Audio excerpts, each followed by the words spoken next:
In just 2 short years, the Mexican-American War completely redrew the map of North America. Mexico, once a vast empire stretching from the Pacific to the heart of Texas, lost more than half of its land to an expanding United States. With California, Texas, and the Southwest all now part of the U.S., this war set the stage for a nation that was reaching from coast to coast. But was it a victory for all, or did this expansion leave deeper wounds? Mexico's journey to independence from Spain in 1821 came after a long and bloody struggle. It wasn't an easy victory, and while gaining independence was a moment of pride, the aftermath was simply chaotic. After more than a decade of revolution and armed conflict, Mexico found itself in a difficult position. The new nation was vast, covering about 4.5 million square kilometers, making it one of the largest countries at the time, but its size only added to its challenges. The government was unstable and ill-prepared to handle such a massive territory. Mexico was financially drained after years of conflict with no real plan for governing the new nation. There were internal revolts brewing, and the possibility of a Spanish invasion from Cuba consistently loomed over them. On top of that, the government struggled to manage its vast northern territories, including Texas, where settlers were becoming increasingly rebellious. These internal problems left Mexico very vulnerable, making it hard to defend against any external threats, like the expansionist ambitions of the United States. At the same time, the U.S. was growing fast, both in size and in confidence. The idea of manifest destiny had taken root, a belief that the U.S. was destined by God to expand across the continent, spreading democracy and capitalism. This sense of purpose pushed the U.S. to look westward, and Mexico's vast territories were an enticing target. In 1836, Texas had won its independence from Mexico, but Mexico refused to recognize it. Almost a decade later, in 1845, the U.S. annexed Texas, making it the 28th state. This move didn't sit well with Mexico, which still considered Texas as its own. The annexation only added fuel to the fire, and tensions between the two nations escalated rapidly. For the U.S., the desire for expansion into territories of California, New Mexico, and etc. seemed to align with manifest destiny, but for Mexico, this was a serious threat to its sovereignty. One of the main sparks that set off the Mexican-American War was the ongoing dispute over the border between Texas and Mexico. The U.S. claimed that the Rio Grande was a natural border between Texas and Mexico, but Mexico insisted that the boundary was much further north, along the Nueces River. This disagreement over where Texas ended and Mexico began created a highly volatile situation.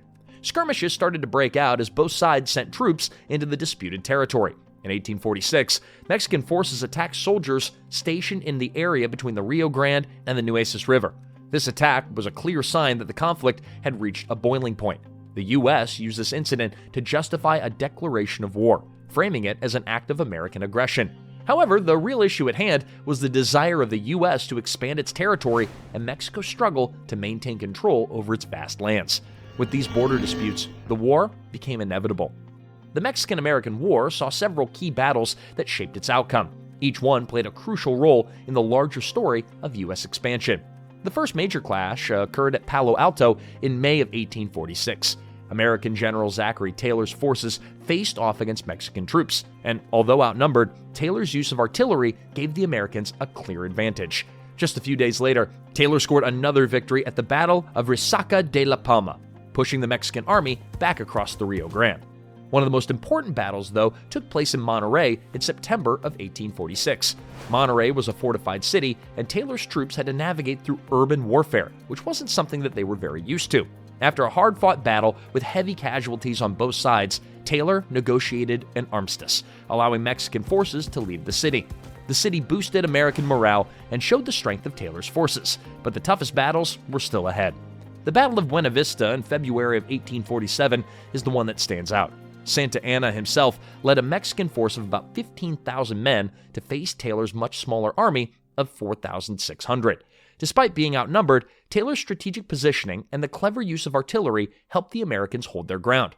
After a day of intense fighting, Santa Anna's forces retreated, marking another significant victory for the U.S. The U.S. also employed naval power very effectively during the war.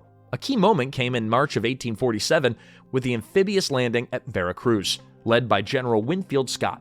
This operation was the first large-scale amphibious assault in U.S. military history. Scott's troops laid siege to the heavily fortified city, and after a grueling bombardment, Veracruz surrendered. This city opened the door for Scott's eventual march into Mexico City. No discussion of the Mexican-American War would be complete, however, without mentioning Antonio Lopez de Santa Anna, a larger-than-life figure in Mexican politics. Santa Anna was both a hero and a villain, depending on who you ask. His actions during the war were nothing short of controversial. After being exiled to Cuba, Santa Anna made a deal with U.S. officials, promising to negotiate a peaceful settlement if they allowed him back into Mexico. But once he returned, he double-crossed the Americans, took control of the Mexican army, and declared himself president again. Despite his return to power, Santa Anna's leadership during the war was marked by inconsistency and poor decision-making. His most famous blunder was at the Battle of Buena Vista, where, despite having a much larger force, he failed to defeat Taylor's troops. His retreat from that battle was seen as a major turning point. Santa Anna's inability to turn the tide of the war, despite his position as both a military leader and head of state, eventually led to his fall from power once again. The U.S.'s military strategic advantages also played a major role in their success during the Mexican-American War. One of the biggest factors was the sheer organization and discipline of the American forces. The U.S. Army, though smaller than the Mexican forces in most of their battles, was better equipped, better trained, and had more reliable supplies. This was evident in battles like Palo Alto and Buena Vista, where American troops held their ground despite being very outnumbered. In addition to the strength of the Army, the U.S. Navy played a crucial role. By blockading key Mexican ports, the U.S. was able to cut off vital supplies and reinforcements to Mexican forces. This naval blockade weakened Mexico's ability to sustain its war effort. The most famous example of U.S. naval power came during the invasion of Veracruz. The amphibious landing there, followed by a successful siege, was a textbook operation that demonstrated how well-coordinated U.S. forces were. General Winfield Scott's march toward Mexico City was another example of American strategy at its best. After taking Veracruz, Scott's forces pushed inland, winning a series of battles before finally capturing Mexico City in September of 1847. The capture of the capital marked the end of major hostilities and cemented the U.S.'s victory. Throughout the campaign, Scott's ability to keep his forces supplied and organized, even in deep enemy territory, was a testament to the strategic advantage that the U.S. held over Mexico. The Treaty of Guadalupe Hidalgo, which was signed on February 2nd of 1848, was the turning point that officially ended the Mexican-American War. After nearly 2 years of fighting, both sides were just exhausted. The U.S. had already captured Mexico City, and Mexico, which was already weakened by internal strife and military defeats, had little to no choice but to negotiate. This treaty would reshape the map of North America in ways that were unimaginable before the war. The terms of the treaty were monumental. Mexico agreed to cede a massive portion of its territory to the United States, including now what we know as California, Nevada, Utah, Arizona, New Mexico, and parts of Colorado and Wyoming. In return, the U.S. paid Mexico $15 million, which is a sum that might sound substantial, but when you consider the size and future value of the land acquired, it was an absolute bargain for the U.S. The treaty also established the Rio Grande as the southern border of Texas, settling the territorial disputes that had initially triggered the war. This agreement essentially handed over about 55% of Mexico's territory to the U.S., drastically altering the size and shape of both nations. So what are your thoughts on this? Let us know in the comments below.